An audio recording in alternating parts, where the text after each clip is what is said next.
Yeah. So walk us through the magazine company, and I want to hear your take on it because I'm from the time when I was in school doing design.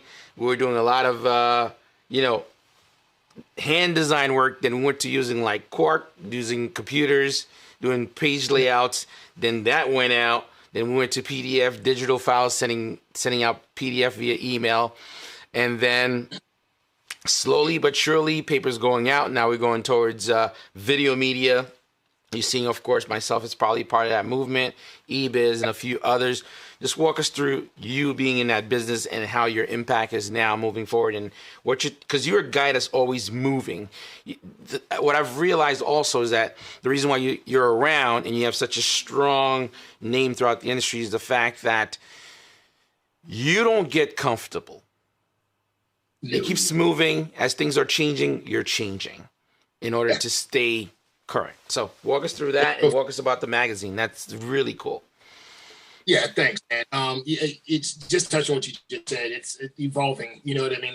I can sleep when I'm dead, and universe willing, that's a long time. That's a long time away. So I got a lot of moving to do. I got a lot of growing to do, and I have a lot of learning to do. But to specifically talk about the magazine, I learned from, and this is honestly from Mr. Faraci himself, I learned that if you have an opinion, it remains just an opinion. But if you believe it, it makes it reality, even if it's just your own reality. So it's having conviction. And so using my experiences from good, bad, worse, or indifferent, I realized that I had a point of view. And it was from Mr. Faraci that I realized how to execute my opinion, or you understand what I'm saying? My point of view, how to articulate it. I've always been gifted with the words. I've never had a problem not speaking my mind. I've never had a problem not talking. When I started realizing that opinions mattered, and through my newfound network, or my fastly growing network, I was able to connect with a magazine called Two Wheel Tuner at the time. Okay. And Two Wheel Tuner, they went by the side. But I was a contributing editor for that magazine for a number of years. And that's kind of where, if you want to say, I made my bones. I learned a lot about writing articles and structuring of magazine. But my idea for concept, design, art, execution all came into play.